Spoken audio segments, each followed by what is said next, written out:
Olá a todos e a todas. Começaremos a aula de hoje com uma citação inicial extraída de um grande autor da geografia chamado Élisée Reclus, no seu livro The Ocean, Atmosphere and Life, de 1874. Se os grandes trabalhos geológicos dos oceanos, como a erosão das falésias, a demolição de promontórios e a construção de novas margens surpreendem a mente do homem pela sua grandeza, por outro lado, os mil detalhes dos litorais e praias encantam por sua graça infinita e variedade maravilhosa.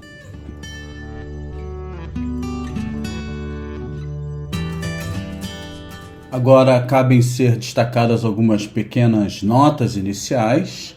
A posição de uma costa depende principalmente da atividade tectônica global e do volume de água nos oceanos. O formato de uma costa é consequência do soerguimento e subsidência, abaixamento do continente, por erosão e redistribuição de material, por transporte e deposição de sedimentos.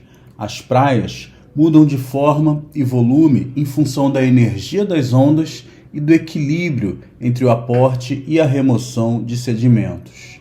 A interferência humana nos processos costeiros junto às áreas habitadas tem acelerado a erosão costeira.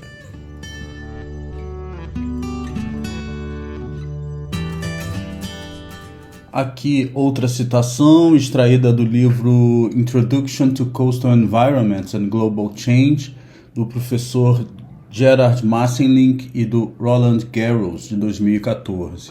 É sempre muito importante entendermos claramente o que é a costa, pois esse é um termo que significa diferentes coisas para diferentes pessoas. Para turistas e veranistas, a costa é sinônimo de praia. Para observadores de pássaros, a costa geralmente se refere à zona intramarés. Para os cartógrafos, a costa geralmente é apenas uma linha no mapa separando a terra do mar. Cientistas costeiros e gestores têm normalmente uma visão mais ampla. Nas geociências, a costa representa a região da superfície terrestre que vem sendo afetada por processos costeiros, por exemplo, ondas e marés, ao longo do período quaternário, que são os últimos 2,6 milhões de anos. A costa, assim definida, inclui a planície costeira, as áreas estuarinas atuais, dunas, praia, antipraia e parte da plataforma continental.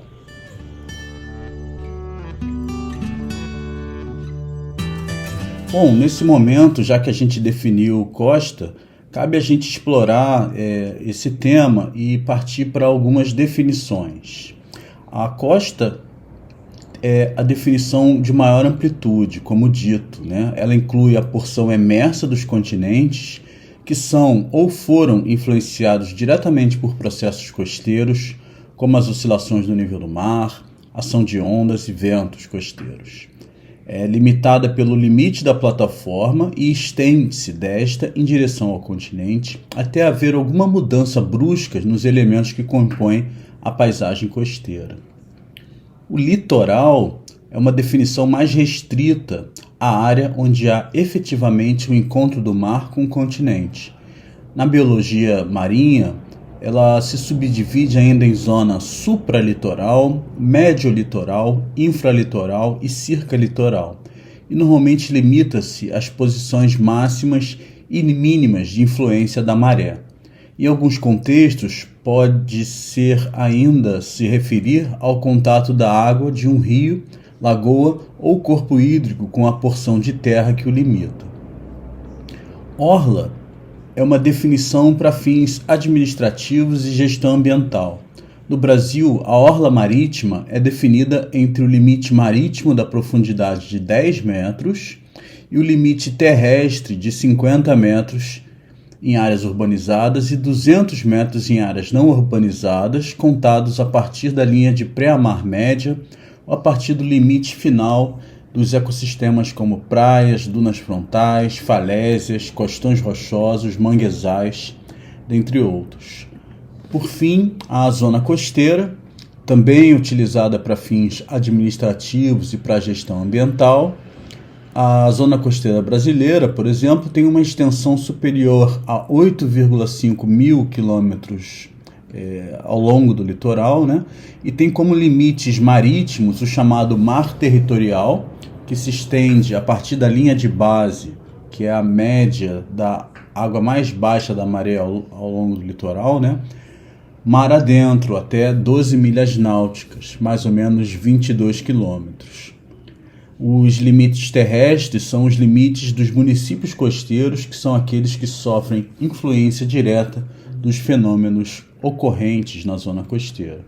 Pode parecer um pouco complexo, mas deve ficar bem claro que quando a gente se refere à costa, ao litoral, à orla ou zona costeira, quando a gente usa essas palavras, elas têm acepções e definições bem distintas, tá? Nós, como estamos trabalhando com processos costeiros, nós estamos usando, de fato, a definição de costa, né? Que é essa definição mais abrangente dessa área de interação entre o oceano e o continente. Então, agora, para ilustrar a costa, a gente tem uma figura que mostra em perfil, né, esse segmento que compõe a morfologia costeira do Quaternário, né? Nessa definição, a costa vai aí da quebra da plataforma, né, e envolve toda essa sedimentação que vai até o final da planície costeira, né, já em terra, ou uma transição para outro tipo de ecossistema.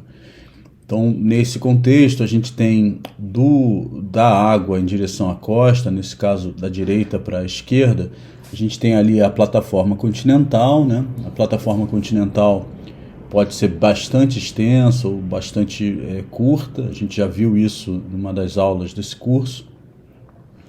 É na plataforma continental que a gente tem a interação das ondas, né, com o fundo, não em toda ela, mas a partir de determinada profundidade. Quando a gente vai chegando em águas rasas, a gente tem aí a antepraia, que é uma feição na zona submarina, bem próximo à linha de costa, né, bem próximo ao litoral, onde a gente tem a zona de arrebentação, a zona de surf, toda a área onde ocorrem as transformações das ondas em águas rasas, né? E aí a gente vai ter a praia como a gente conhece, né, propriamente dita, compostos aí por bancos de areia, terraços, bermas. A gente vai ver um pouquinho com mais detalhe aqui para frente. A praia está ancorada sobre uma barreira arenosa, que ainda pode incluir aí campos de dunas, feixes de restingas, e não é incomum que haja também a presença de um estuário, né, de uma foz de rio, onde há essa interferência da água do mar, essa mistura da água do mar com água doce. Ou esse estuário pode estar associado à presença de uma laguna ou de uma lagoa costeira, onde também há essa interferência da água salgada com a água doce, todo o processo de sedimentação que está envolvido, né? Então a gente tem aí, nesse conceito de costa, a planície costeira, a antepraia, a plataforma continental e todo esse sistema de interação direta entre elementos continentais e oceânicos.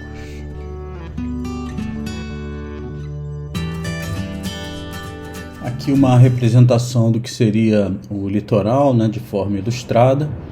A gente tem o litoral, basicamente é a área onde oscila a baixa-mar e a pré-mar, né? Então, se a gente acompanhar aí na figura esses dois tons de azul intermediários, né?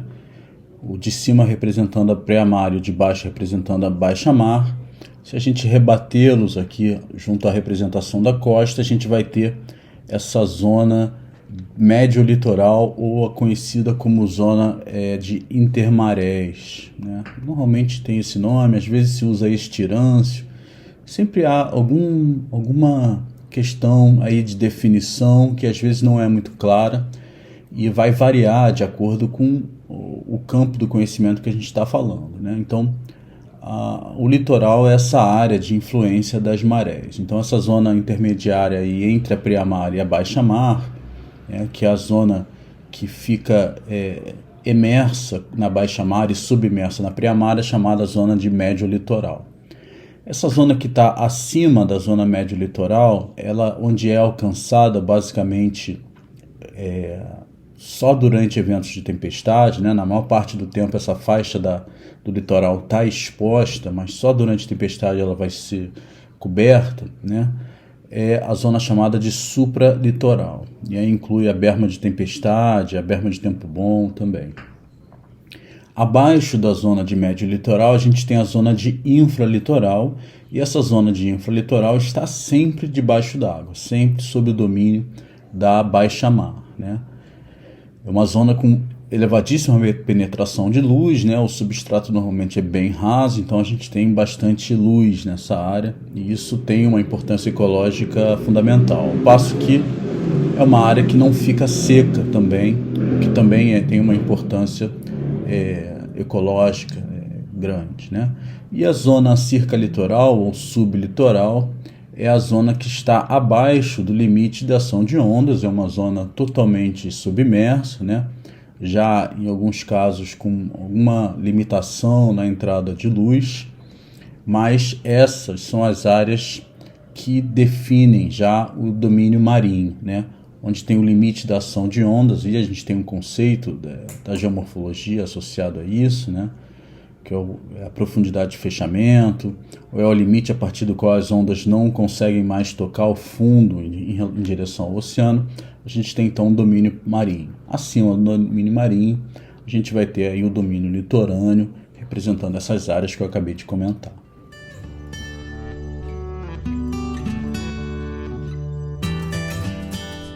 Ainda ilustrando esses conceitos, né, a gente pode falar aí da orla.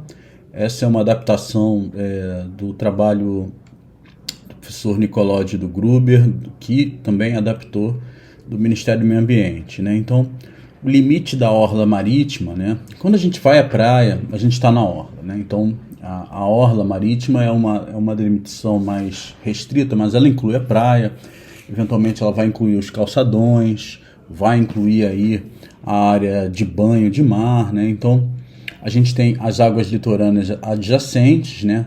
Da praia até uma profundidade de 10 metros. A distância dessa profundidade de 10 metros a partir da praia, ela pode variar, né? Em litorais mais íngremes, essa distância é menor. Em litorais mais planos, essa distância é maior. Mas a isóbata, ou linha de profundidade de 10 metros, ela foi selecionada porque aí a gente tem interferência das ondas, né, em toda essa faixa. E o limite terrestre, ele reconhece aí uma linha traçada a partir das pré-amares, da média das pré-amares, e tem um conceito que é pré-amar média de 1831, eu acho que pode ficar para outro momento, mas a partir da linha de pré-amar contam-se 50 metros em áreas urbanizadas e 200 metros em áreas não urbanizadas. Essa linha de pré-amar média ela pode ser substituída pela presença de outros ecossistemas. Imagina, tenho dunas frontais. Aí, então, esses limites passam a contar a partir da parte de trás, do reverso das dunas frontais, né? Então, esses são os limites da orla para fins de gestão ambiental, e eles são bem relevantes no dia de hoje. E aqui, já como eu vinha citado, né, quando a gente chama zona costeira brasileira, né, a zona costeira, cada país tem sua definição, mas no Brasil ela é definida a partir da linha de 12 milhas náuticas, né, a partir do litoral, e essa faixa se chama de mar territorial. E o limite continental é o limite dos municípios, né? O Ministério do Meio Ambiente define quais são os municípios da zona costeira brasileira. Hoje são 442 municípios, né? Nos 17 estados litorâneos que nós temos.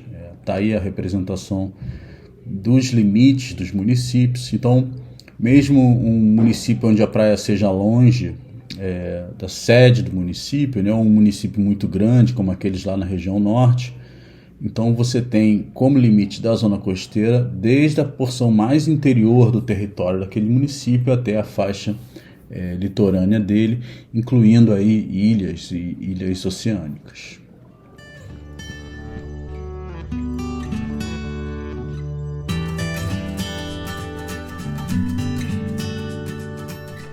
Ainda continuando com algumas definições mais específicas, né, eu posso falar um pouquinho sobre o sistema praial, que é uma coisa que a gente vai se referir muito aqui na aula de hoje, né?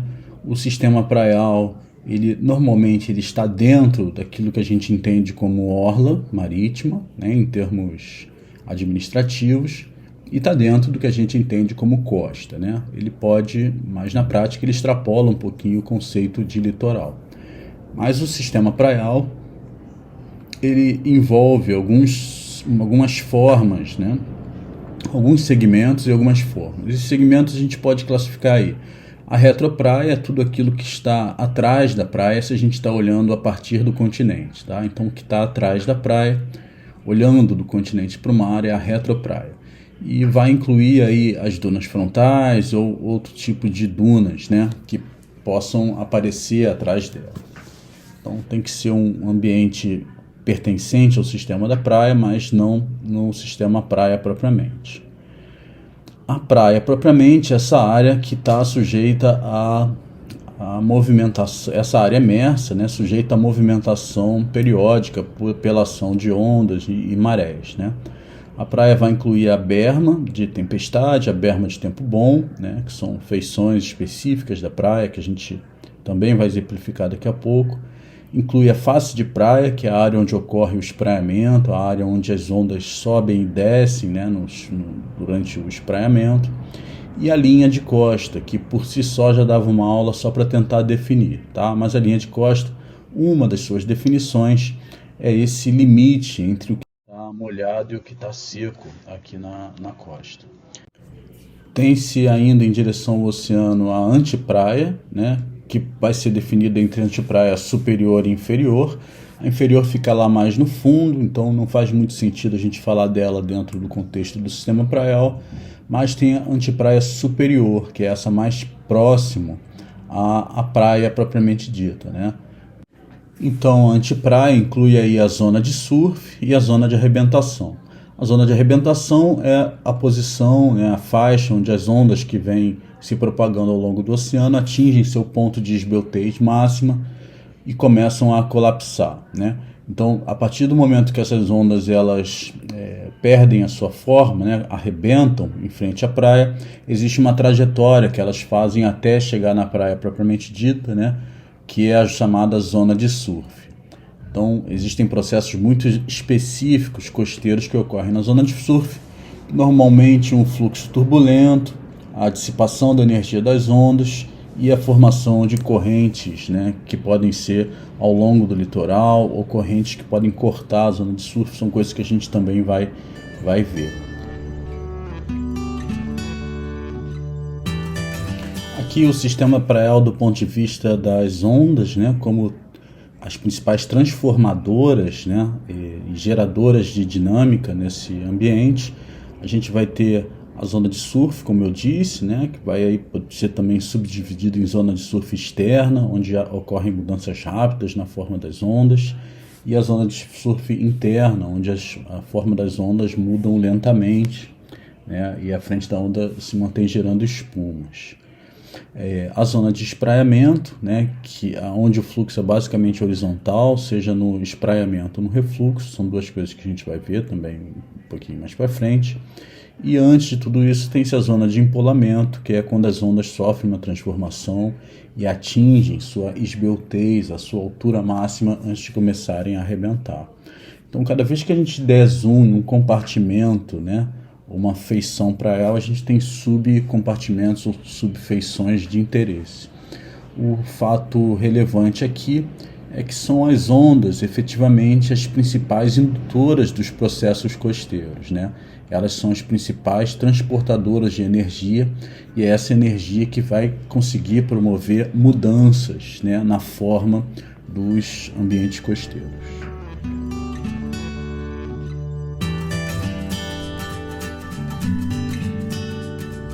Aqui agora a gente pode fazer um zoom na porção emersa, né? Então a gente tem essa face da praia, que é o lugar onde ocorre o espraiamento e o refluxo das ondas, né, que eu citei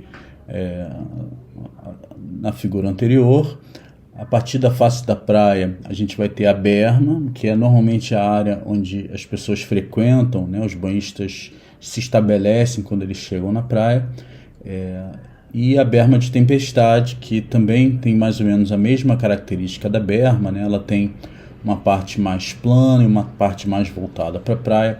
A berma de tempestade ela tem esse nome porque só durante ondas de tempestade que que ela vai conseguir ser modificada pela água do mar.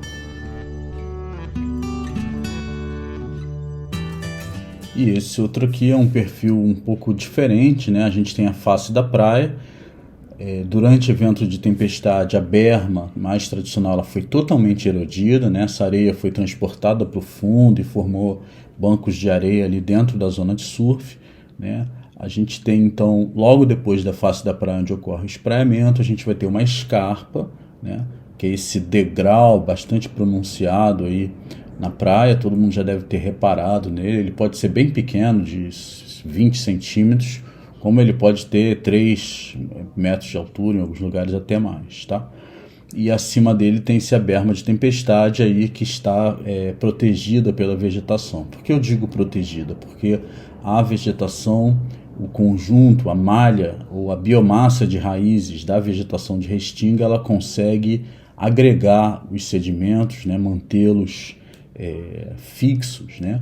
E a berma de tempestade, então, ela tem esse papel de proteger o litoral, uma vez que as ondas conseguem erodir a face da praia, conseguem erodir completamente a berma, mas a berma de tempestade ela fica como um estoque adicional de areias, né, para a praia se manter estável durante eventos de tempestade. Bom, essa figura extraída do professor Batista Neto, né, em 2004, ela mostra um pouco da complexidade da faixa costeira, né, e o que compõe aí o que a gente chama de processos costeiros. Primeiro a gente tem fontes de energia que chegam até a costa, né? Essas fontes de energia elas provêm das ondas, das marés e dos ventos, né? Bom, de alguma forma a energia das ondas também é a energia do vento, porque a maior parte das ondas que chegam no litoral são geradas por ventos. Mas aí a gente está separando, assumindo que os ventos eles têm um papel sozinho de modificar a costa.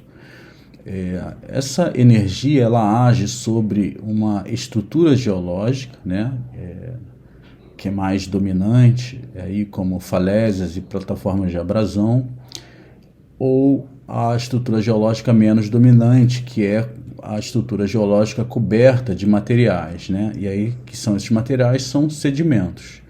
Esses materiais eles podem ser sedimentos marinhos ou terrestres, e eles podem ter aí uma variação bastante significativa também de tamanho. A gente pode falar entre grossos e finos, sem precisar entrar muito no detalhe que a gente também já viu na disciplina, né? Então, esses materiais eles vão ser trabalhados pelos processos costeiros a partir do grau de energia ao qual eles estão submetidos, né?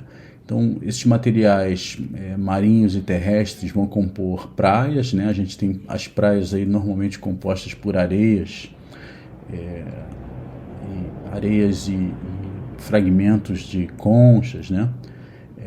Esse material terrestre mais grosso, mas aí já estou falando de tamanhos de areias finas, formam também as dunas costeiras que interagem sobretudo a partir da influência dos ventos, e tem um material terrestre bem mais fino que são as planícies de lama, que sofrem interferência direta propriamente das marés, né? Já as praias, elas sofrem normalmente influência mais direta das ondas, em segundo grau das marés, e a gente tem ainda recifes de coral, né, que são feições menos dominantes, menos dependentes da estrutura geológica, mas são feições de origem biológica, né, que se constroem em zonas costeiras. Então, toda essa interação entre a estrutura geológica antecedente, né, que é sempre antecedente, os materiais que estão nela depositados, né, sendo erodidos, transportados, remobilizados, né, com a energia proveniente de ondas, marés e ventos, configuram o que a gente entende como processos costeiros. E cada processo costeiro tem o seu detalhe, né? Tem as suas particularidades, e a gente vai tentar ver algumas delas, muito baseado em imagens, na aula de hoje. Bom, para a gente entender primeiro uma figura maior, né, das costas, a gente pode pensar em costas primárias e costas secundárias, que é um conceito desenvolvido pelo professor Shepard, lá na década de 60, onde ele produziu uma classificação em que as costas são divididas em primárias e secundárias. As costas primárias são aquelas que foram moldadas principalmente por agentes terrestres, incluindo placas tectônicas. São subdivididas em costas de erosão, e aí rias, fiordes, etc. Costas de deposição subaérea, deltas e planícies aluviais, deposição glacial e etc. Costas vulcânicas e costas tectônicas, né? Costas falhadas e dobradas, onde as rochas estão falhadas e dobradas.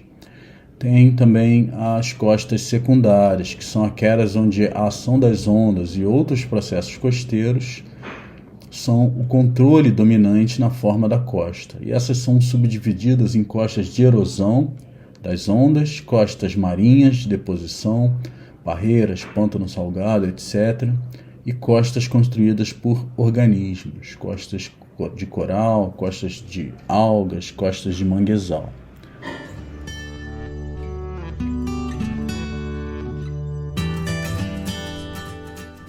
Um pouco nessa mesma ideia, um outro modelo mais aceito, né, mais bem desenvolvido, proposto pelo professor Inman e pelo professor Nordstrom em 1971, classificou as costas relacionadas primeiramente às suas escalas continentais e baseadas na tectônica de placas. Eles dividiram as costas em 3 grupos principais, né? O primeiro deles são as costas de colisão ou collision coasts. Neles incluem-se costas de margem continental, caracterizadas por costões rochosos, planícies costeiras estreitas e fossas oceânicas profundas, né, com suas montanhas apenas para o interior. Por exemplo, a costa chilena, a costa californiana. Existem também as costas de colisão, né, com arco de ilhas, que são semelhantes às costas de margem continental, na forma como um todo, mas não tem grandes cadeias de montanhas ou grandes rios associados à margem continental. Por exemplo, a costa japonesa. Então, as costas de colisão estão associadas a limites tectônicos ativos, né, convergentes. E, em segundo lugar, a gente tem as costas de borda divergente, né, ou costas marginais. Aí, nessa época, ela foi classificada como Trailing Edge Coast, que está muito relacionado aos limites transformantes de placas tectônicas, que a gente viu também lá nas primeiras aulas de oceanografia geológica. Nela incluem-se as costas de borda divergente, né, o posterior, formada perto do início da separação das placas, por exemplo, o Mar Vermelho, com pouco ou nenhum desenvolvimento da plataforma continental. Existem também as cordas da borda divergente do tipo africana, caracterizada por costas acidentadas ou planaltas, né, mas ainda assim margem passivas, e costas da borda divergente tipo americana, com ampla plataforma continental e grandes rios que drenam o interior. Por exemplo, a nossa costa brasileira, né, está nesse contexto. E, além disso, tem-se ainda as costas marítimas marginais, ou marginal sea coasts. São costas voltadas para as mares marginais, né? Ou seja, não são voltadas para o oceano aberto, e protegidas, né, deste, por exemplo, a costa do Mediterrâneo, né? Então, todos aqueles países europeus que têm litoral no Mediterrâneo fazem parte desse grupo, e a costa chinesa, ali, que está para dentro do mar da China, né?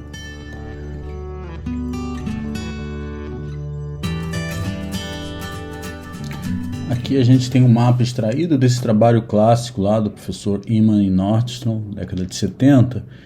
Ele não é muito nítido, né? Mas porque está todo em preto e branco, mas a gente tem aí nitidamente o contorno dos continentes. Se a gente olhar aqui para a América do sul, território brasileiro aí quase centralizado nesse mapa, a gente tem na América do Sul a costa leste, né, que representa a costa brasileira, dentro da classificação de Amero Trailing Edge Coast, ou costa americana divergente, né? A separação das placas tectônicas ali no meio do Atlântico possibilitou o desenvolvimento de grandes áreas de sedimentação ao longo da costa brasileira. É nesse tipo de costa, como a nossa, que a gente vai encontrar grandes planícies costeiras, como a gente tem aí no Rio Grande do Sul, ou no norte do estado do Rio de Janeiro, né? Então, só em esse tipo de costa que vai acontecer. Se a gente reparar aí na América do Norte, território aí dos Estados Unidos, Canadá, do lado esquerdo, ou seja, do lado oeste, a gente tem aquela classificação de linhas mais pretas ali, né, que seria o tipo de costa colisional, né? E essa costa colisional a gente vai ter normalmente uma costa rochosa.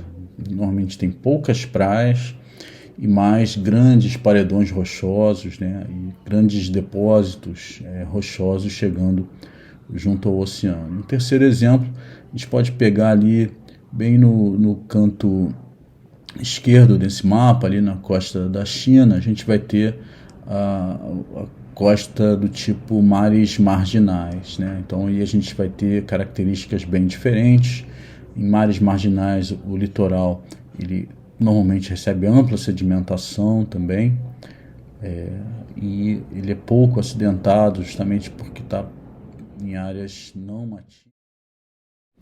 Bom, depois da classificação em relação às características tectônicas, né, de formação do perímetro litorâneo, né, global, a gente tem as costas de segunda ordem, né, e a classificação de segunda ordem considera a extensão e distribuição de costas submetidas a processos de erosão por ondas, deposição de rio, deposição de vento, costas glaciais e costas biogênicas, né? Considerando os efeitos erosivos, né, eles podem gerar a erosão das ondas pode resultar em falésias, escarpas, etc.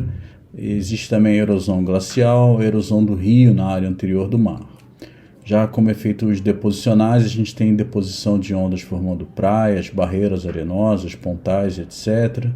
Deposição glacial modificada pela ação das ondas, deposição de rios e formação de deltas, deposição de vento e formação de dunas costeiras. E a gente tem ainda o acréscimo orgânico, né, formando recifes de coral e de algas, manguezal, sapau e etc.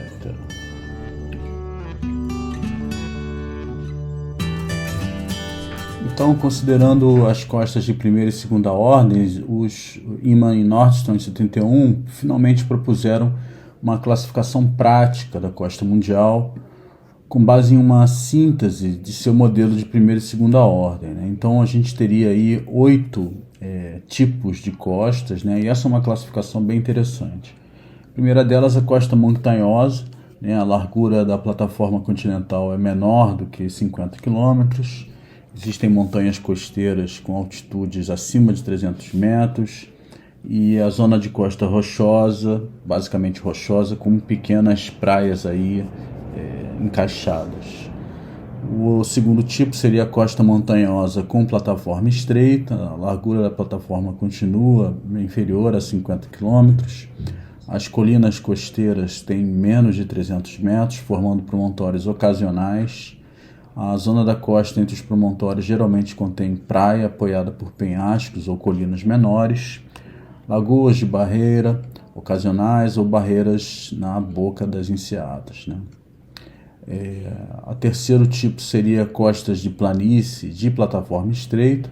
A largura da plataforma continua inferior a 50 km, né? Todas associadas aos limites convergentes, né? As planícies são mais elevadas. Os depósitos da zona costeira são menos extensos e ocorrem ocasionais falésias e promontórios baixos. Existem também as costas de planície de plataforma larga. A largura da plataforma aqui já é superior a 50 km. As planícies costeiras são baixas, delimitadas por uma ampla zona costeira, geralmente incluindo praias de barreira de algum tipo, né? Aí pode ser cristas de praia. Caracterizado pelo litoral leste americano, que é o nosso exemplo aqui no Brasil.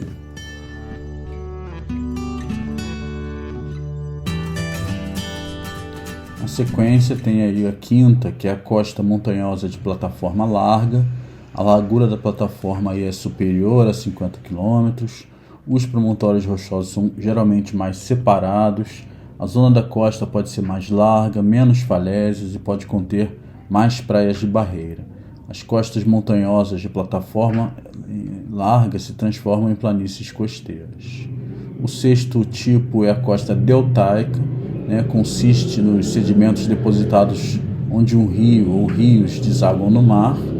Geralmente se refere a protuberâncias costeiras baixas que se estendem por 50 km ou mais ao longo da costa e cujas características grosseiras são relativamente inalteradas pela ação das ondas, né, grosso modo.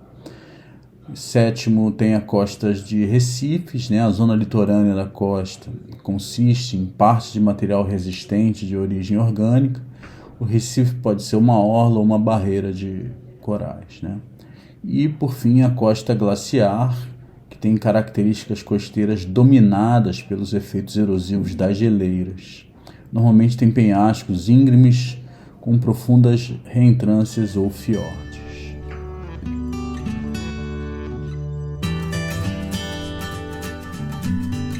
E aqui nesse mapa, né, um pouco difícil de ver também, extraído do trabalho deles, a classificação desses outros 8 tipos de costa, né? Eu vou destacar aí para as mesmas posições aqui no litoral leste sul-americano. A gente tem as costas de planícies de plataforma larga, um grande exemplo aqui do litoral brasileiro. Na costa oeste do território norte-americano a gente vai ter costa montanhosa, né? Típico exemplo de costa rochosa, montanhosa lá da Califórnia. E na Ásia, ali perto do litoral chinês, a gente tem uma mistura, né? Costa montanhosa de plataforma larga, mais a costa deltaica, né? Combinados.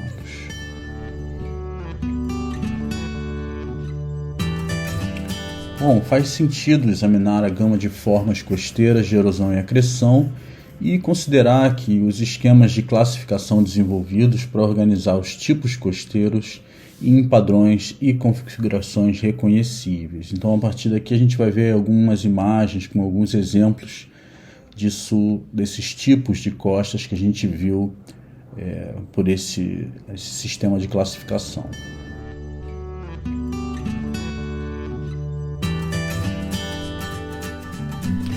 Bom, em relação às feições costeiras erosivas, né, elas se desenvolvem onde a erosão ativa por ação das ondas ocorre ou onde rios e geleiras causaram erosão quando o nível do mar estava mais baixo do que está atualmente.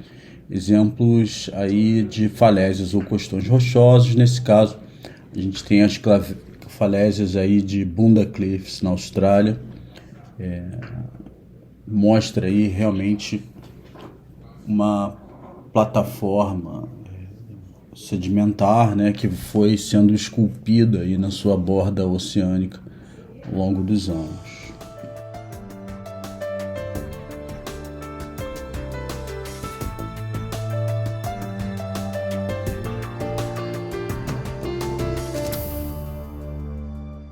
As costas rochosas e de falésias são costas altas e íngremes, sem necessariamente uma praia perceptível à sua frente, e consistem em materiais consolidados e não consolidados de origem continental.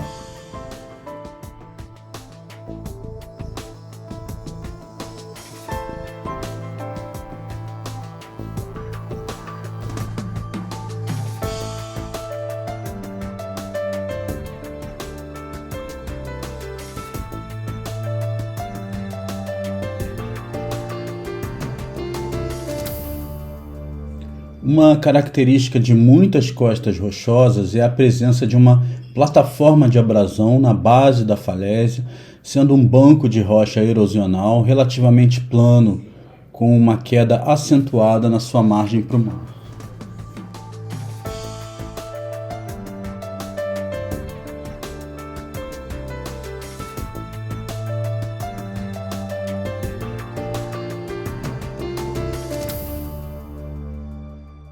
Nas costas erosivas, a rocha nua geralmente está presente porque os produtos clásticos podem ser totalmente pulverizados pela integração de grãos em partículas de lodo que são carregadas para o mar.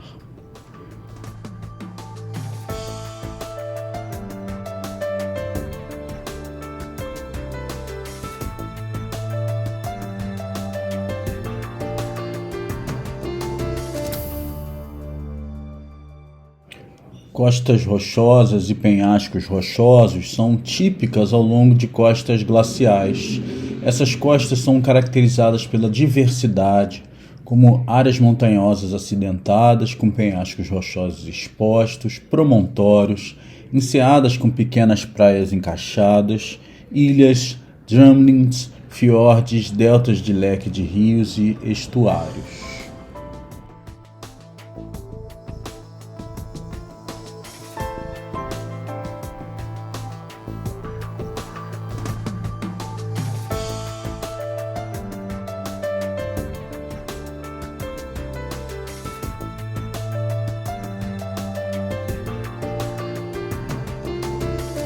Bom, esse é um gráfico interessante, né, onde a gente pode entender como esses processos moldam a paisagem costeira atual. Se a gente observar aí na seta direcionada para cima e para baixo, a gente tem mecanismos de emersão e subsidência. Isso está associado à atividade tectônica, né? Algumas atividades tectônicas fazem com que o litoral se levante, outras fazem com que o litoral desça, né? Isso se chama subsidência costeira. Quando a emersão costeira normalmente é combinada com a acreção, né, ou seja, com o ganho de sedimentos, normalmente por sedimentação terrígena, a gente tem o processo de progradação costeira, que somado com a emersão, como eu disse, promove o ganho de terreno, o avanço da costa. Já em costas com subsidência, e o predomínio de erosão costeira, ou seja, a perda de materiais referente em comparação à quantidade dos ganhos, a gente tem recuo da costa, né, com essa combinação, e perda de terreno. É óbvio que subsidência não está sempre associado com erosão e emersão costeira não está sempre associado com progradação, né? Então, esse gráfico aí permite interpretações mais intermediárias, né? Mas, de um lado, a gente tem perda de terreno associada à erosão e à subsidência, do outro lado, a gente tem ganho de terreno associado à emersão costeira e à progradação, sendo um ou outro ou um e outro.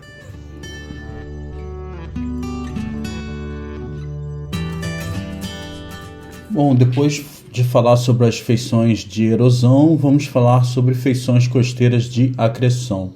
Areia, cascalho, grânulos, seixos e matacões erodidos de falésias marinhas ou entregues à costa por rios são trabalhados em uma variedade de formas costeiras de acréscimo ou acreção.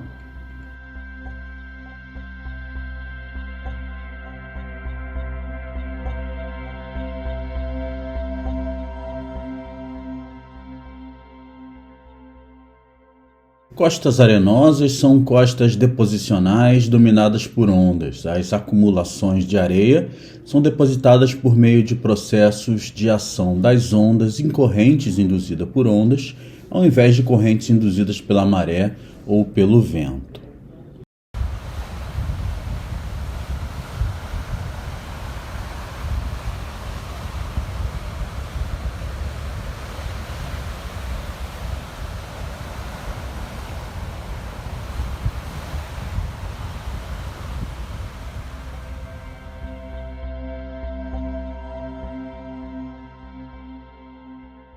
Geralmente, as costas arenosas são costas abertas, expostas a ondas geradas pelo vento e podem variar de planícies de cristas de praia planas, de baixa energia e retas, a costas íngremes de alta energia com falta de sedimentos e encostas irregulares de cabeceiras de baía.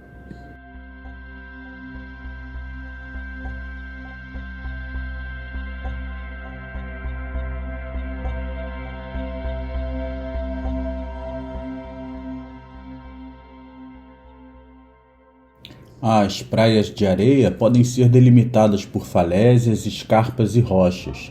Os elementos morfológicos mais básicos são dunas, na faixa supralitoral, praias, barreiras arenosas, pontais arenosos e ilhas-barreira. A maioria das planícies de praias arenosas foi formada há alguns milhares de anos, quando o aumento do nível do mar diminuiu.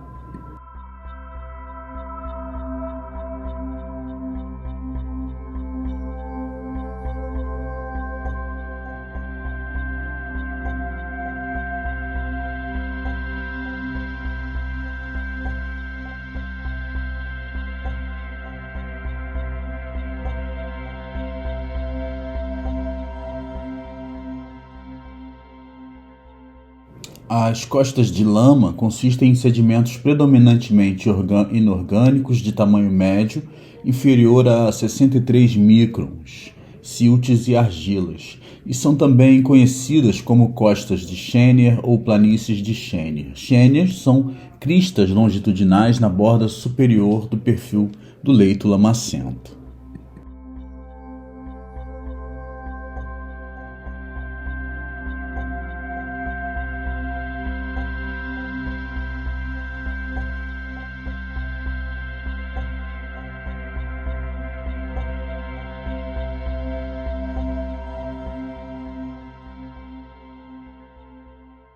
A prevalência de processos marinhos sobre os processos fluviais é mais favorável para a formação de chênios. Os sedimentos finos originam-se predominantemente de fontes terrestres, da erosão do solo. Os sedimentos lamacentos finos, predominantemente originais de fontes terrestres, são principalmente carreados a jusante por rios, por exemplo, o rio Amazonas no Brasil e o rio Yangtze na China.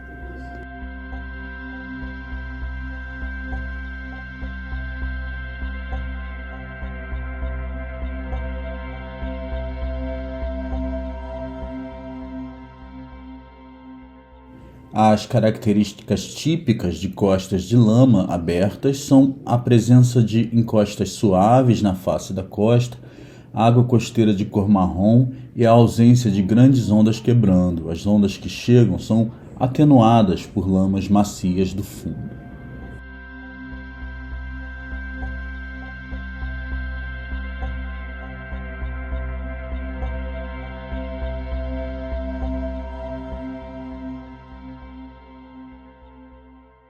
Falando sobre costas arenosas, elas perfazem aí uma média de 31% do litoral mundial, né?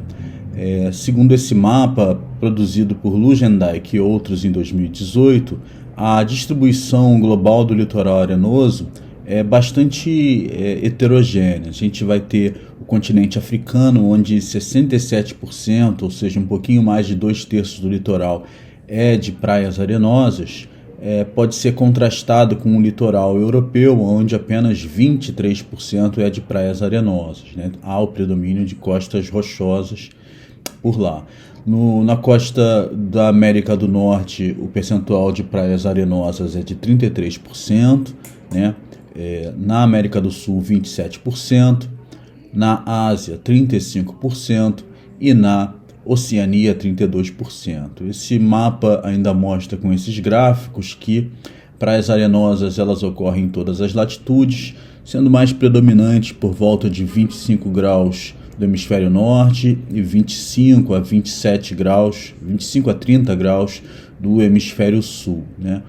E em relação às longitudes, onde tem continente, a gente tem litoral arenoso, isso não é determinante, a longitude não é tão determinante assim.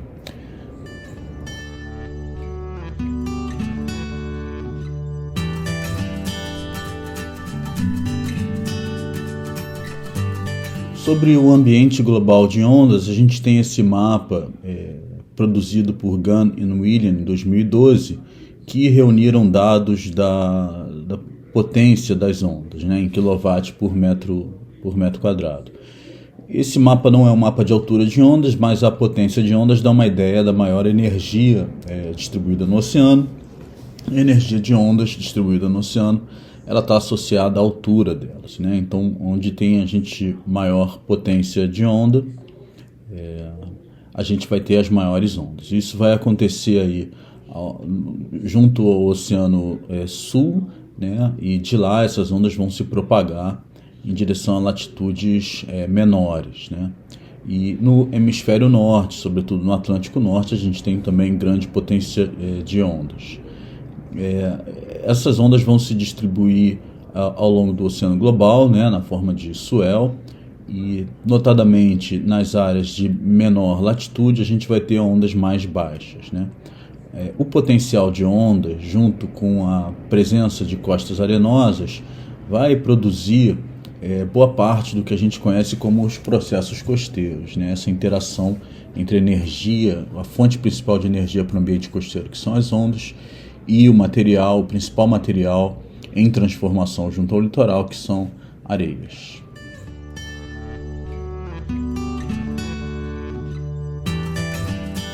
Bom, a partir de agora eu vou trazer alguns exemplos ilustrados, né, de feições e processos costeiros, o que significa dizer que nós veremos a partir de agora algumas fotos e vídeos e eu vou poder comentar sob o ponto de vista dos processos costeiros. Cabe destacar que o conteúdo científico direcionado à descrição das formas, dos processos, da evolução e da dinâmica da zona costeira é o campo da geomorfologia costeira, no qual eu também ofereço uma disciplina de graduação completa e vários vídeos e palestras sobre o tema, tudo isso disponível no site do GeoCosteira ou na página do YouTube do GeoCosteira também. Então vamos em frente. Esse é o exemplo de um canal de maré, que são essas conexões entre águas interiores e o oceano, né? Nesse caso, a conexão de uma lagoa costeira ou laguna com o mar. Eles são normalmente abertos nos períodos onde o fluxo, o volume de água das lagoas está muito elevado, né? E normalmente são fechados naturalmente pela ação de ondas. A gente vê que é então um corte sobre um pontal arenoso, né? Sobre uma barreira arenosa que é feito ou artificialmente ou naturalmente. Então a gente tem uma dinâmica específica associada à maré, daí o nome canal de maré, onde na baixa mar o fluxo é sempre da água interior, nesse caso da lagoa, em direção ao oceano, e na pré-mar esse fluxo se inverte, né? O oceano tem a possibilidade de invadir as águas interiores por meio desses canais.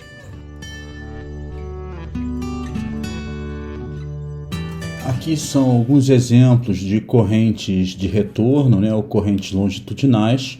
São fluxos hidrodinâmicos que ocorrem na zona de surf, né? A gente tem as correntes alimentadoras e as correntes de retorno, né, justamente para renovar a massa d'água que está sendo direcionada para o litoral pela ação das ondas, né? As águas que chegam empurradas pelo espraiamento das ondas, elas têm que retornar, e elas retornam através desses canais de retorno, né? E esses canais eles produzem justamente o transporte de sedimentos, o transporte de poluentes, né? A dispersão dessa massa d'água, e eles se referem a um risco para os banhistas. Existem então algumas condições específicas, né? A velocidade dessas correntes elas podem chegar a 1 metro por segundo, que é uma velocidade alta, né, para o nosso padrão, e elas são tão maiores quanto a altura das ondas, né, e o grau, né, de direção que as ondas penetram uma praia, né? Então existem algumas condições específicas, mas esses são processos bem interessantes e fundamentais para o entendimento da dinâmica da zona de surf.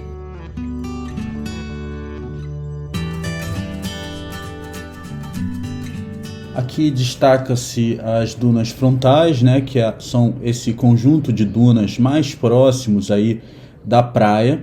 As dunas frontais fazem total parte do sistema praia-antipraia, né? Elas são formadas por ação dos ventos constantes, né, que mobilizam materiais disponibilizados pelo mar, né, na praia. Então, areias de tamanho médio, fino ou muito fino vão ser transportadas pelo vento e serem depositadas aí na frente da praia. Outra forma de evolução dessas dunas frontais é a interação delas com a vegetação, né? A vegetação normalmente promove o espessamento, né, vertical dessas dunas, elas crescem verticalmente em função da ação da vegetação fixadora, né? E eventualmente eventos de tempestade vão criar aí uma escarpa na frente da duna, né, fazendo com que aparentemente a praia se posicione numa posição cada vez mais baixa em relação à duna, fazendo com que aparentemente as dunas subam, né? Então as dunas frontais elas são parte fundamental do ecossistema de praia, né, uma vez que elas representam também uma área para processos ecológicos muito importantes, né, como a desova de tartaruga, como habitat para algumas espécies de aves marinhas também. E as dunas frontais elas funcionam com um efeito muito importante de defesa do litoral. Elas funcionam como um estoque adicional de areias para a praia quando essa praia começa a ser eventualmente erodida por ação das ondas. Outro elemento interessante e importante para os processos costeiros é a passagem de ciclones ao longo do Oceano Atlântico Sul, né? Sobretudo aqui no litoral sul, sudeste e nordeste brasileiro. Esses ciclones extratropicais, como esse aí na imagem, são o que promovem a maior parte da agitação oceânica de maior intensidade no oceano, né? Então, esses ciclones são sistemas atmosféricos que, durante essa passagem aí no Atlântico Sul, geram ondas de tempestade. Essas ondas com maior energia vão se propagar até a faixa litorânea e vão produzir bastante alteração com a ação de ondas que arrebentam, a formação de correntes, o transporte de a erosão, o transporte e a deposição de sedimentos. Enfim, boa parte da modificação que a gente tem na nossa linha de costa aqui no território brasileiro é causado pela passagem desses ciclones extratropicais sobre o Oceano Atlântico Sul.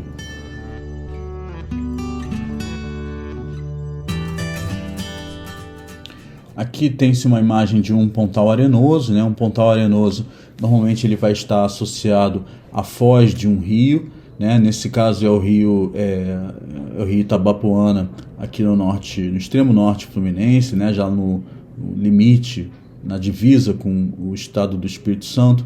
Então, esse pontal arenoso ele é uma das feições mais dinâmicas da costa, né? Então, se eu fizer essa fotografia um mês depois do que essa foi tirada, a forma desse pontal já vai estar bem diferente, né? Então, são áreas muito instáveis, uma vez que o seu formato, a sua extensão, a sua estabilidade, ela está associada à ação das ondas junto ao litoral, né? E ao fluxo de águas fluviais que chegam na zona costeira, né? Então, ou seja, a força da água do rio somada, interagindo com a hidrodinâmica oceânica, né, promove alterações na forma desses pontais arenosos, tá? Então, são, como o próprio nome diz, eles têm apenas uma conexão com o continente, a outra conexão deles é livre e aberta, como essa daí da imagem, e eles são formados basicamente por areia, né, esse material inconsolidado que é bastante abundante num litoral como o nosso.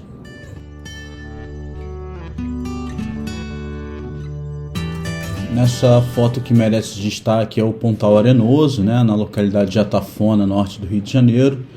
A planície costeira é uma ampla planície costeira, a maior do sudeste brasileiro. Essa planície costeira, no seu ponto mais distal, chega a 44 quilômetros.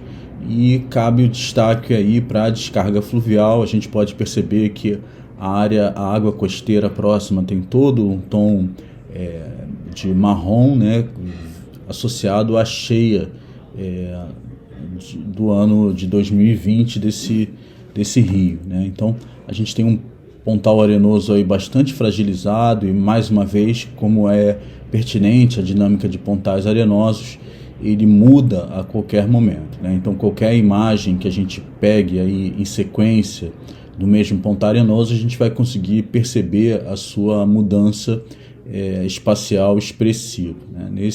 ele tinha acabado de se formar, porque na prática essa parte aí que está ilustrada com uma seta, ela era solta, era uma ilha, né, que se conectou ali à porção do continente. Então cabe esse destaque aí para essa área, que está muito associada novamente à ação de processos marinhos, né, a arrebentação de ondas, o transporte de sedimentos ao longo do litoral, mais a ação de processos fluviais junto à foz, né, notadamente o volume de águas e o transporte de sedimentos. Essa é uma outra imagem aqui do Norte Fluminense. A gente tem uma lagoa costeira, uma laguna, né? E uma barreira arenosa que, em sua construção, permitiu separar essa laguna do mar, né? Essas lagunas, normalmente, elas são rios que foram barrados, né? Pela grande barreira arenosa, né? Que é essa faixa de areia aí que está numa cota superior ao do oceano e uma cota superior também da lagoa.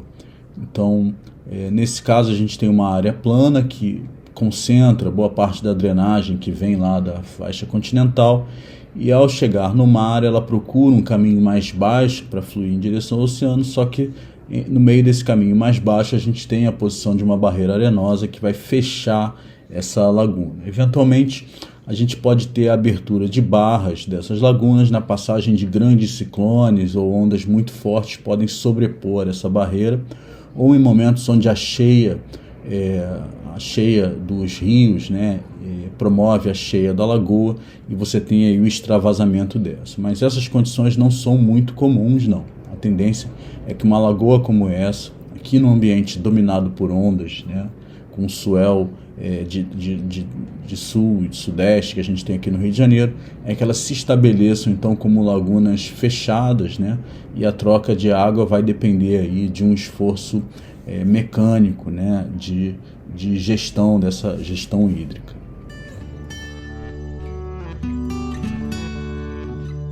Durante eventos de ondas de tempestade, uma barreira arenosa pode ser sobreposta pelas ondas num processo que a gente chama de transposição de ondas.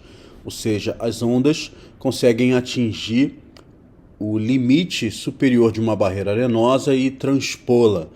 Isso faz, por exemplo, no caso de uma barreira arenosa que barra uma lagoa costeira, como no exemplo anterior, você consegue então fazer essa transposição abrindo a barra de uma lagoa, como esse exemplo na cidade de Maricá, Rio de Janeiro.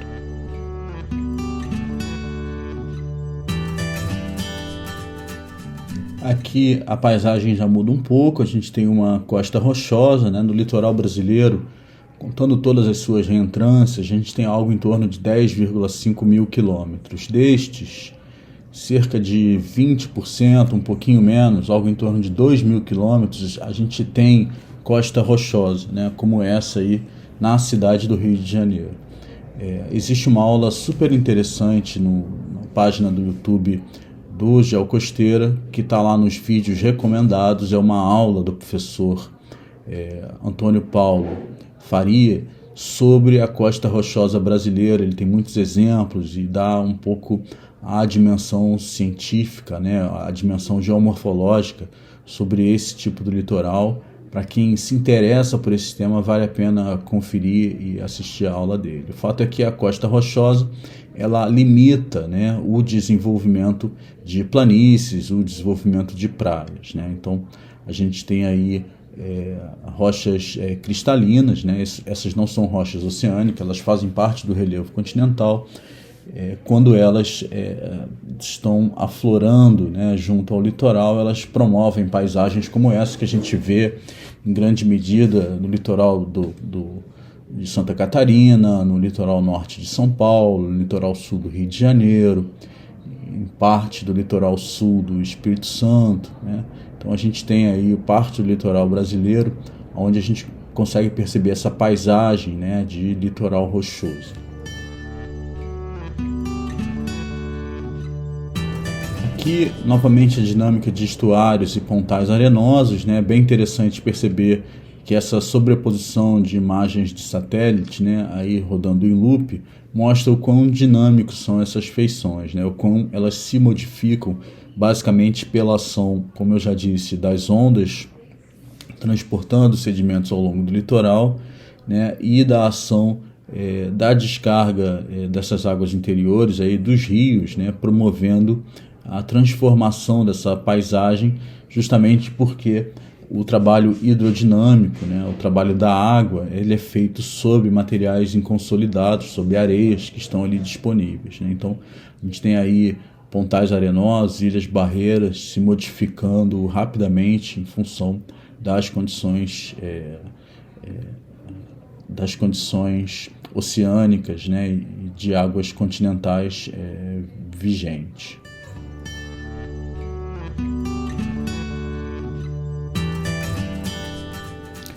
Bom, aqui é um exemplo clássico de erosão costeira, né?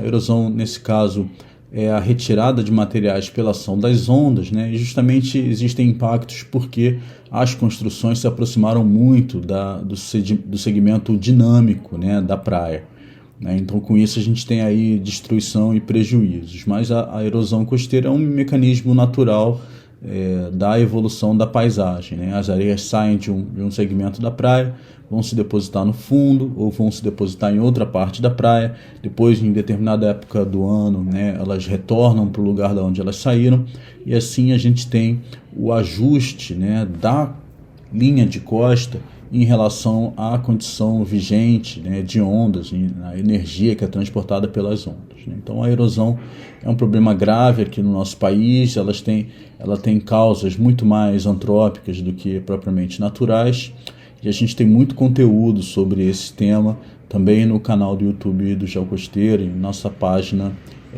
na internet.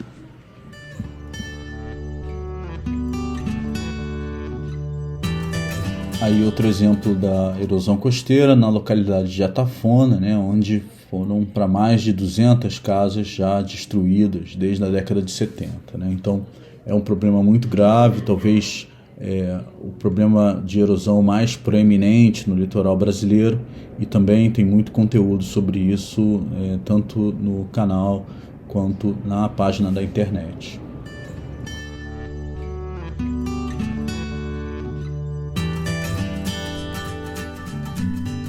Aqui novamente a questão da erosão costeira, né? A gente consegue então monitorar através de métodos e técnicas, né, da área de geociências o quanto um determinado segmento da praia erode, quanto a linha de costa recua em relação ao oceano. E essa perspectiva ela também pode ser traduzida em taxas, né? Quantos metros por ano determinado segmento do litoral recua ou avança em relação ao litoral. Esse é um exemplo na cidade de Rio das Ostras, município também do litoral da Bacia de Campos, aqui no norte do estado do Rio de Janeiro, onde a gente tem aí destruição também de uma praia, né? Quanto mais se constroem estruturas para se proteger o litoral, mais a gente tem problemas associados à erosão, seja em áreas adjacentes, seja na mesma área, né? Uma vez que essas estruturas visam proteger o que nós construímos, né? Visam proteger as nossas construções e não visam proteger a praia ou recuperar.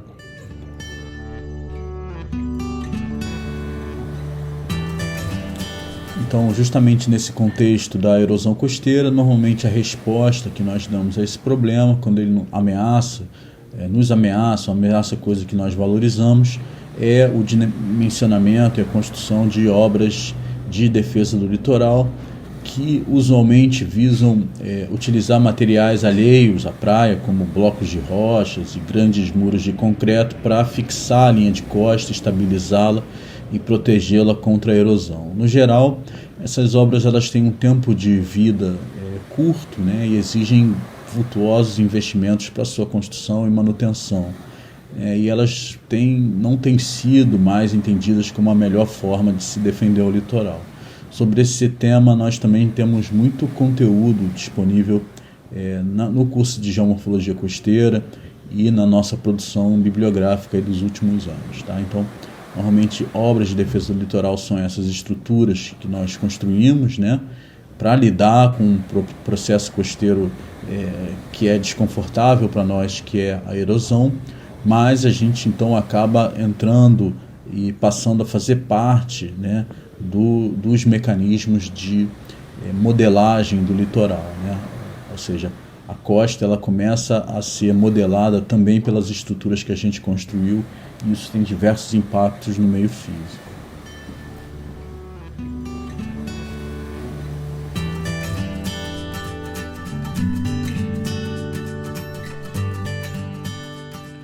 Aqui outro tipo de obra costeira, né? Esse é um canal de maré, né, que ele foi fechado, né, pela ação das ondas. As ondas vão depositar areias nesse canal e vão produzir um banco de areia para fechar a ligação de uma lagoa com o oceano, né, ou de uma lagoa costeira com o oceano. Nesse caso, constrói-se essas estruturas, né, para se tentar manter esse canal de maré, né, que está aí na imagem, bem fininho, aberto.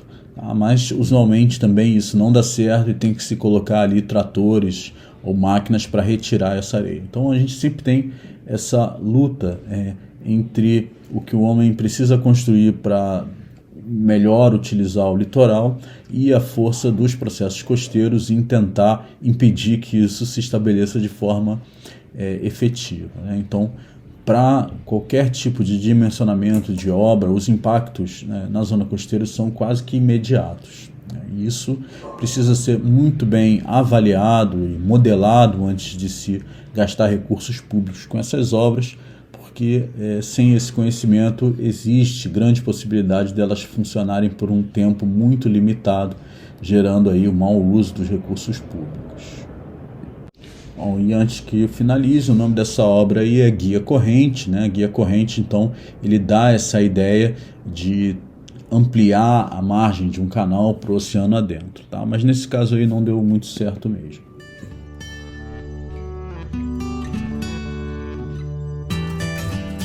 Bom, manguezal é um termo genérico que a gente dá para esse ecossistema, né, formado aí por algumas espécies de vegetais, né, adaptados ao ecossistema costeiro. Como assim? Eles são adaptados à água salobra, né? Esses vegetais fazem parte da Mata Atlântica, mas eles conseguiram se adaptar às condições limitantes, né, de uma água salobra, água onde há uma mistura considerável de sais, né, oriundos da água do mar, com uma água muito menos salina, que é a água doce, né, entre aspas, que vem de um continente, né? Então, o manguezal ele envolve interações ecológicas bastante complexas entre fauna e flora, né?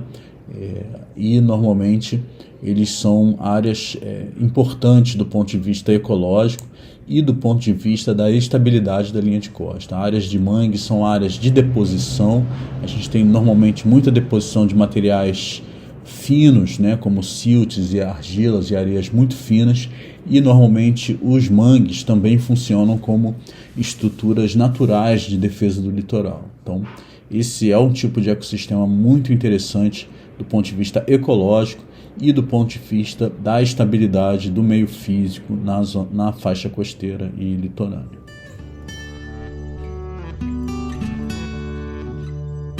Aí o clima de espraiamento-refluxo, né, outro processo que eu selecionei para falar na aula de hoje.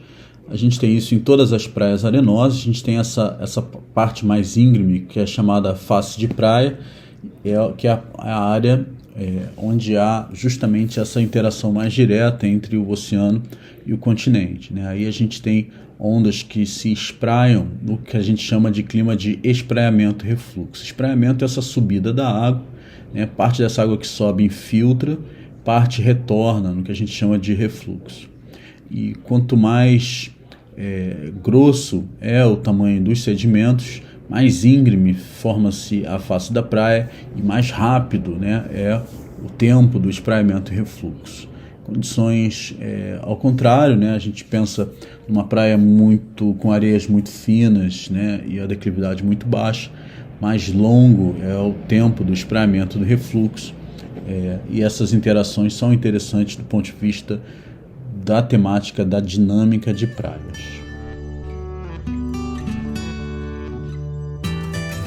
Tem-se aqui então um campo de dunas, né? As dunas costeiras não se limitam apenas àquelas dunas que a gente chama de dunas frontais, aquelas que estão associadas diretamente ao sistema da praia, desde que haja vento suficiente, material fino, né? Areias finas, areias muito finas ou areias médias, né? E vento constante e espaço suficiente à retaguarda da praia, né? No chamado retropraia, a gente pode ter o desenvolvimento de extensos campos de dunas, né? Aí você tem todo um outro campo das geociências que estuda esses processos eólicos em zonas costeiras, né?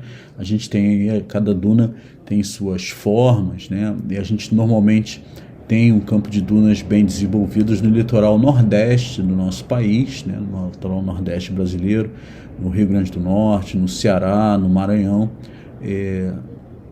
E aqui no Sudeste a gente tem os maiores campos de dunas aqui no estado do Rio de Janeiro, essa é a região de Cabo Frio.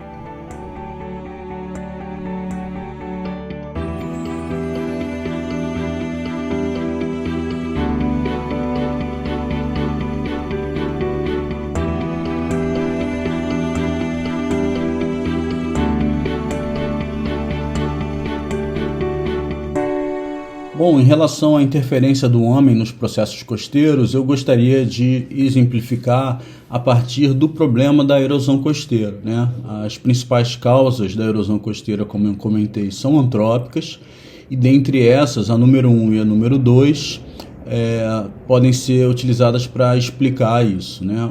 A primeira delas é a mineração de areias. Para vocês terem uma ideia, todo o nosso padrão de construção está baseado na utilização desse material. A areia é um recurso muito abundante na superfície da Terra e muito disponível também. É fácil consumir as areias. Basicamente, a areia é um recurso natural sem custo, né? O custo que você tem são dos equipamentos para extrair a areia, para processá-las, porque a areia em si não tem custo algum. Para vocês terem uma ideia, uma casa grande, padrão norte-americano, ela consome cerca de 200 toneladas de areia.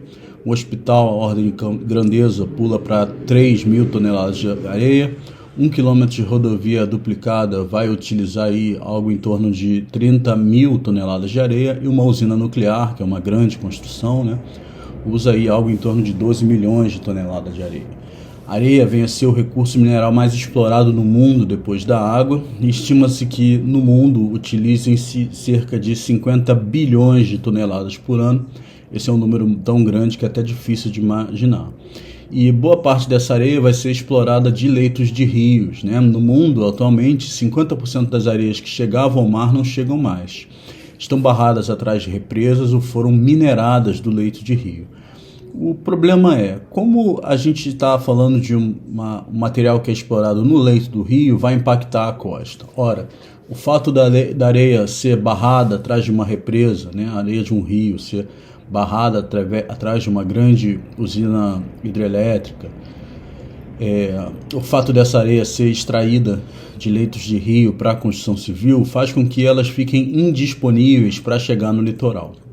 Então, o caminho natural das areias ao longo de uma bacia hidrográfica é elas serem drenadas, né, gradualmente em direção ao oceano, onde elas vão compor o material que forma aí toda a cobertura da nossa plataforma continental e forma os materiais que compõem as praias arenosas e as dunas da forma como a gente conhece. Então, se a fonte desses materiais, que são os rios, né, está ficando cada vez mais escassa, né, os rios não conseguem mais transportar areias porque eles já têm um fluxo de água reduzido devido ao grande consumo, e mesmo os que conseguem, a gente tem muitas barragens e muita retirada de areia para exploração. Então existe um déficit de materiais arenosos que não chegam mais no litoral, na ordem de 50%. A segunda grande causa antrópica para a erosão costeira é o dimensionamento e a construção de estruturas costeiras. No primeiro momento, parte dessas estruturas, né, sobretudo as portuárias, causam um grande impacto porque são milhões ou bilhões de toneladas desses materiais colocados em faixas perpendiculares ao litoral. Esses impactos normalmente são de grande porte, são irreversíveis e são imediatos, né? Outro tipo de estrutura costeira são aquelas que são usadas para defender o litoral contra a erosão. Só que na prática, essas estruturas, como um muro em cima da praia, eles impedem a movimentação natural das areias, causando então um impacto cumulativo negativo, ou seja, a interação da água do mar com as estruturas faz com que as areias sejam perdidas. Então, boa parte dessas ações de grandes instalações e estruturas junto ao litoral promove impactos negativos que são, mais uma vez, são previsíveis, são imediatos e algumas vezes eles são irreversíveis. Para nós exemplificarmos aí como se dá esse impacto das estruturas costeiras, né? Então, ali reparem nessa modelagem o quanto reduz a altura das ondas, né? Uma vez que tem a instalação de um quebra-mar para o abrigo. Normalmente quebra-mares são construídos para abrigo de portos e marinas, né? Então, reduzindo a energia de ondas, tem-se a redução na capacidade de movimentar sedimentos costeiros, né? Quando a gente tem essa redução, a gente normalmente tem áreas de acúmulo junto ao litoral, tá? Mas o acúmulo de areias em um canto, em uma posição da linha de costa, gera o déficit delas para outra, porque o sistema costeiro, o sistema de uma praia, por exemplo, ele se complementa, né, com materiais que são transportados de um ponto A para um ponto B. Se eu começo a acumular muito material em determinado ponto, ele começa a faltar em outro segmento da costa. E, mais uma vez, esses impactos eles são reais, são modeláveis, né? São previsíveis e algumas vezes são imediatos e reversíveis também.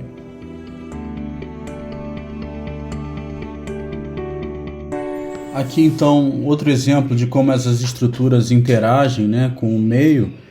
A gente tem esse segmento costeiro aí, a construção desse par de guia corrente, né, que são essas estruturas construídas para fixar o fluxo de águas interiores. No caso aí tem uma laguna enorme aí, a retaguarda, que não aparece na imagem, né, manter essa conexão com o oceano aberto. Então, essas estruturas chamadas de guia corrente, elas causam impacto porque são estruturas instaladas perpendicularmente à costa.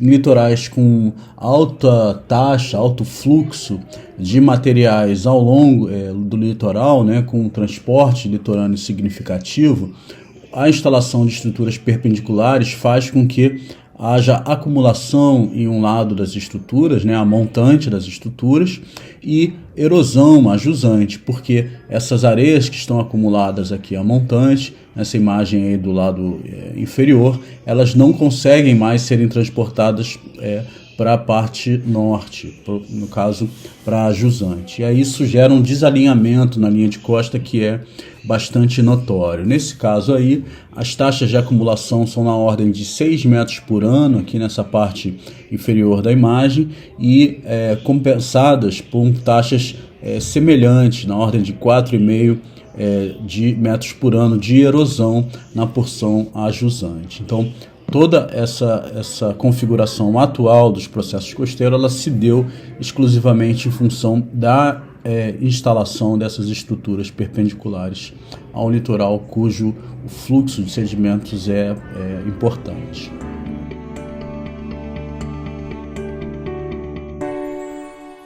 Bom, os espigões também promovem interferência nas ondas, né? Então, os espigões, para a gente voltar, são estruturas perpendiculares à linha de costa, né? Elas são dimensionadas para se conter intencionalmente o fluxo de areias, né? Para interromper eventualmente um processo erosivo. Eles podem ser feitos de concreto, madeira e pedras, e sua função principal é então conter essa areia da praia.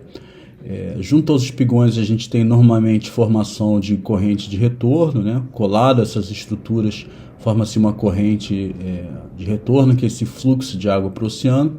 Isso se transforma num canal, né? Nesse caso aí é um exemplo que eu dei para o jornal o Globo para falar sobre o surf olímpico. Aqui depois você tem a mudança na posição, uma vez que junto a essa estrutura também há um maior acúmulo de areias, como a gente viu.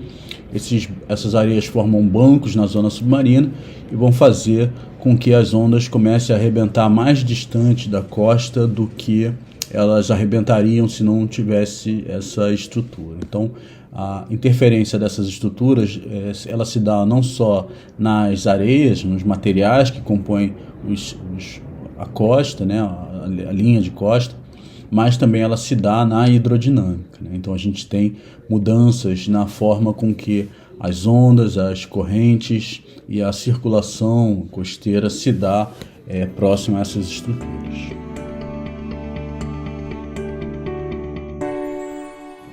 Então as estruturas costeiras não são apenas para defesa do litoral, elas são para proteção e acesso portuário, né?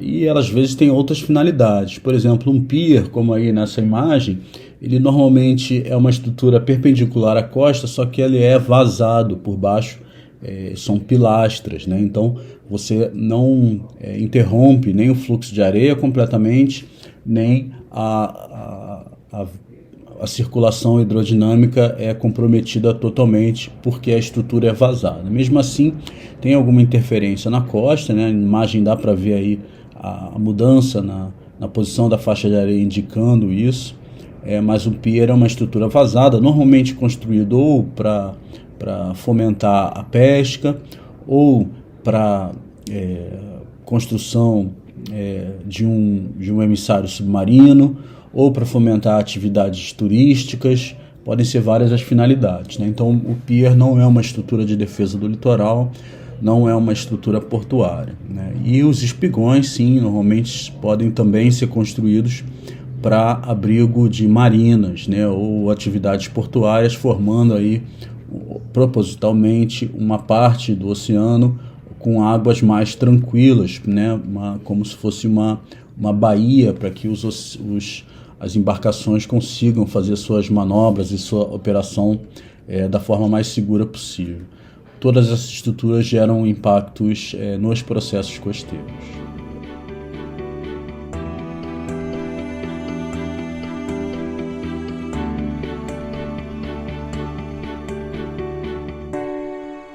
Um outro tipo de interferência são as chamadas obras de recuperação artificial de praia, às vezes também chamadas como engordamento de praia ou preenchimento de praia, né? Esse é um exemplo na Flórida de uma obra de alargamento da faixa de areia. Na verdade, transporta-se mecanicamente, artificialmente, areias semelhantes a anteriores da praia, né? Para repor uma praia que entrou em estágio de erosão. Na Flórida isso é muito comum. A Flórida recebe a maior parte dos seus recursos associados a atividades turísticas, né? Então as praias elas têm que ser grandes e atrativas para o público, né? Não é qualquer tipo de material que consegue ser adicionado, né? Precisa ter uma fonte, precisa se investir muitos recursos para esse tipo de intervenção, tá? Mas elas têm sido adotadas no mundo inteiro como uma alternativa para se manter uma linha de costa saudável e de quebra uma praia recreativa atrativa para o turismo, né? Então, outro tipo de intervenção hoje tem sido essa, que para quem é desconhecido ou para quem não conhece o tema, pode até parecer que nada foi feito naquela praia, mas ela pode ser uma praia que seja recuperada aí, recorrentemente com esse tipo de instalação.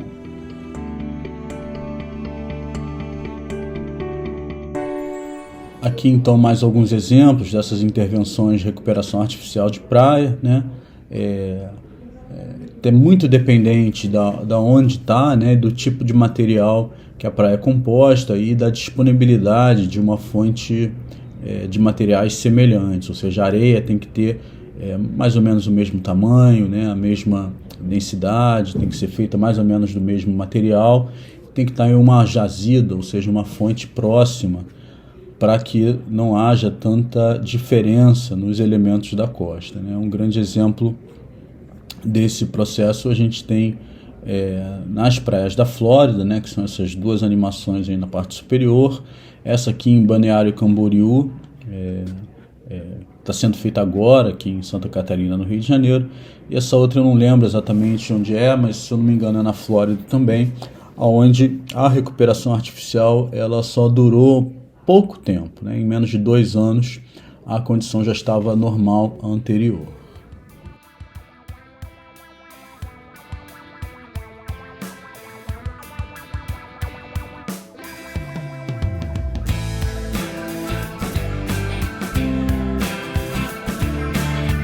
E isso é tudo por hoje. Nos vemos em breve. Cuide-se e fique seguro.